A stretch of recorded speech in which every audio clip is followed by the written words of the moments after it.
challenging right now with the shift and with DEI under so much scrutiny and people trying to suggest that quote unquote woke culture is the enemy, and if you do anything that is related to equity and a person of color, or now they're coming for women too, then you are about to go out of business essentially is how they're trying to get it done.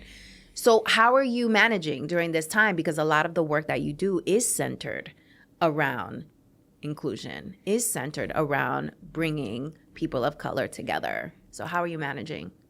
I think we're doing the work.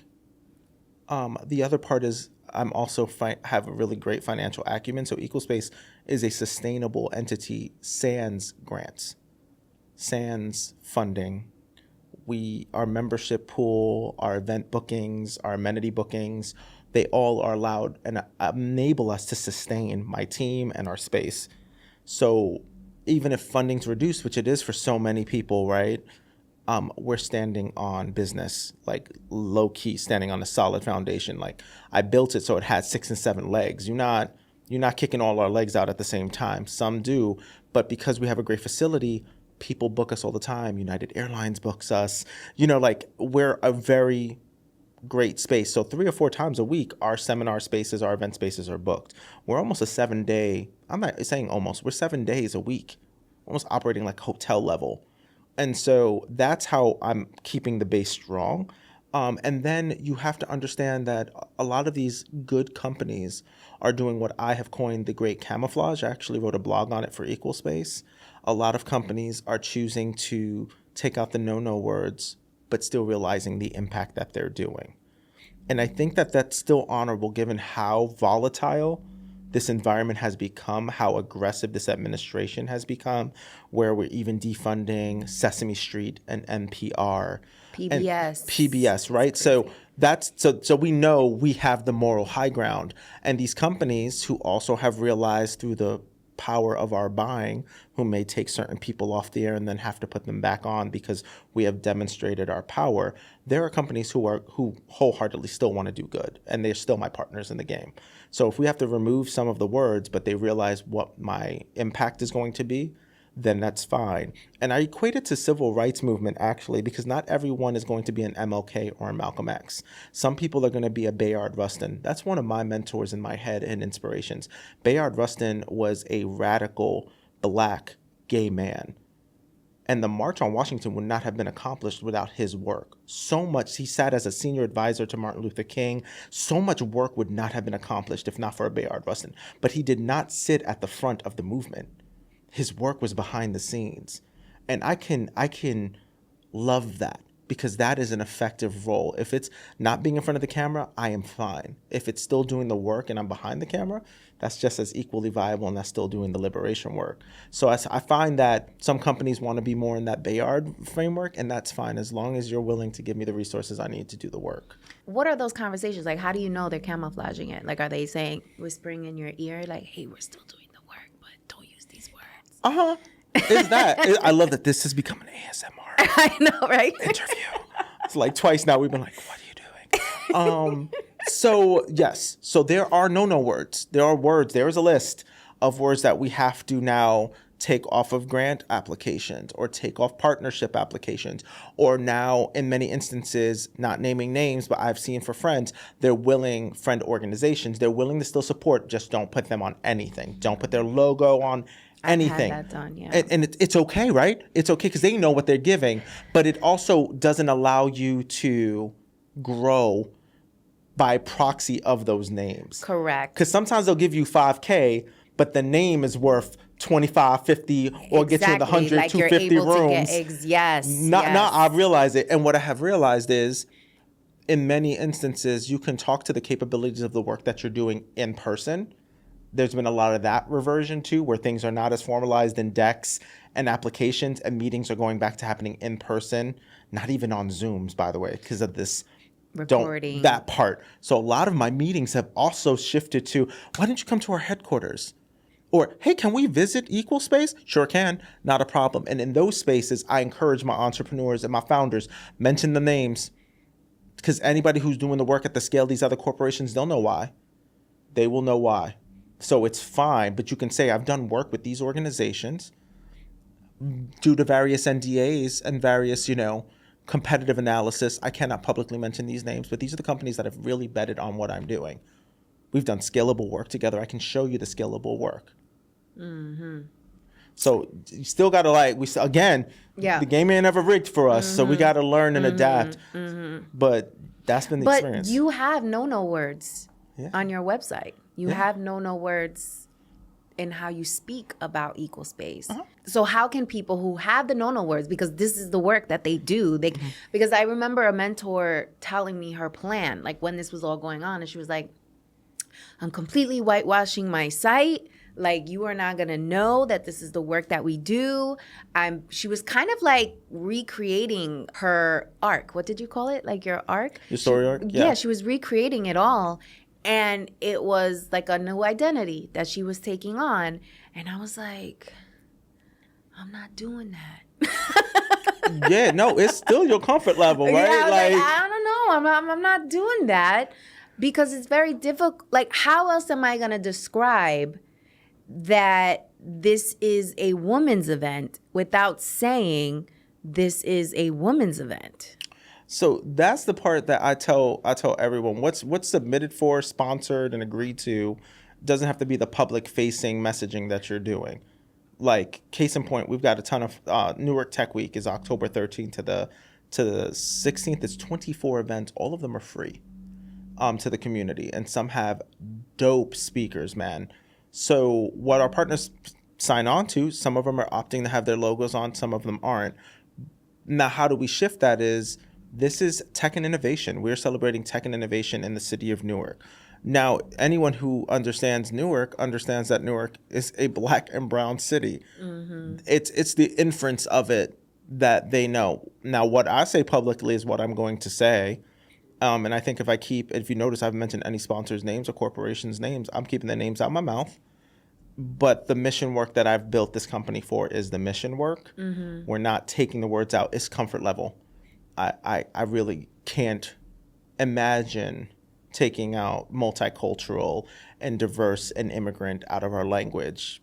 We would be just like the other contemporaries in the game. Mm-hmm. So that's my comfort level as the founder and CEO. Now, will I willingly lean into, we do small business development and we work with entrepreneurs in cities and generalize? I'm okay with generalizing things on an application. I won't generalize the work. Mm-hmm. And so for that, I've gotten a lot. All my key partners have given me affirmations. We're like, we know. We understand what you're doing. We know the work is critical, but they also know what this administration is, and we have not even hit the first year. Yes, brother. Talk about it. So long game. Let's just keep the long game. I mean, I will say, because, optimistic V, mm-hmm. This is who she is. The positive thing about all of this is we are building a skill set right now that will be transferable for the remainder of whatever we dream of, right? Which is basically learning how to speak people's language so that they hear you and they support you, to your mode switching, right? Mm-hmm. Depending on who you're talking to determines how and what message you're delivering, right? That is being sharpened on a level beyond, I think, any of our wildest dreams right now. I think, too, at least what I've seen and what my clients are seeing, we are being forced to create new networks. New mm-hmm. networks of people that don't look like you. Even though a lot of the work that you do is servicing the people that look like you and sound like you. Oof. Which is not necessarily something we had to do because, to your point earlier, like, we were winning. We could do it with just people who look like us because we had the money, we had the investment, we had the support. And now it's like, oh, wait, hold on. I got to find those other nooks and crannies of people who get it that don't look like me because they're still getting funded, right? Mm-hmm. So I need to figure out how to collaborate and partner with them. And then the third thing that I think this is bringing out of all of us is I find that this moment is forcing us to get involved in politics in ways that we haven't had to before. Before it was very much like, oh, doesn't hurt me, it doesn't serve me. It's like, whatever, I don't care. Whereas now, it's like in your face. Like, whether you try to ignore it or not, you're going to hear about it some way, somehow, which I think is a positive thing. Like, we all should be involved in how decisions are made and understand that game. And I find that we're becoming more advocates for ourselves and our communities in ways that I haven't seen before. Affirmative and yes. And I think that I grew up in a house that was hyper political. And so I've always seen the nuanced ways that politics down to your block affect your everyday. I grew up in Brooklyn, and our lack of participation in the political system is a lot of the reasons why gentrification dropped like a shadow on all of us. And we had abuelas who had lived in apartments kicked out, and, we didn't own the block, we didn't own the building, we were just removed, right, when things come. And I've had the fortune of living in Newark now, where the political machine is representative of us. It's a black and brown council. It is a black mayor. And there's a lot of political investment in making sure that equity is centered around the city and is centered around state politics. And I think this has been a really hard lesson for so many of our people of just how divided we were, and seeing things like immigration be relegated to just brown bodies. And now everyone is realizing, no, immigration is all of our causes. This is a nation built on immigrants. And so what should happen to my Mexican brother could easily then happen to my Haitian brother. And it is happening today. And so the commonality of the cause work and the politicization of that work is becoming more apparent to our people. It's becoming more apparent to youth. In the last election, there was a ton of new generation just opting out of engaging the political system, and they've seen how that fallout, that non-participation, has resulted in a lot of what they're paying the cost for. And so there was no living in my house without an understanding of our political responsibility, our civic responsibility also, because politics only plays one part. They are not built always to serve our neighbors and our communities. There's a civic responsibility to care about your block and to care about your elder neighbor and to care about a mom who may be raising her child singly. There's a civic responsibility we have to each other. That has also been reawakened in a meaningful way, where I'm seeing our community start to stand up and stand in opposition of those things. And I think there's a lot of empathy being extended, because there was such a huge divide sometimes between brown and black folk. And I parlay in between. I am both. And so... Oh, I didn't know that. Yeah. I was going to ask you if you were Afro-Latino. Yeah. Oh, okay. So to see now these moments, even if we talk about this Bad Bunny moment, there are a lot of black creatives and a lot who wholeheartedly don't speak Spanish who are defending the decision and being able... to see it. And I'm seeing brown folk also be able to not center self in their advocacy of a black experience. We have to continue that. Yeah. And our civil rights were not won. Women's right to vote, while women were being dragged from voting booths, the fact that we have desegregation in this country was won through a hard environment. Dogs being sucked, hoses being sucked out on us. So we have to understand that we can still make a way through all of this. But we can't do so divisively, and we can't do it through ignorance of this political machine, because America is political. Sure is.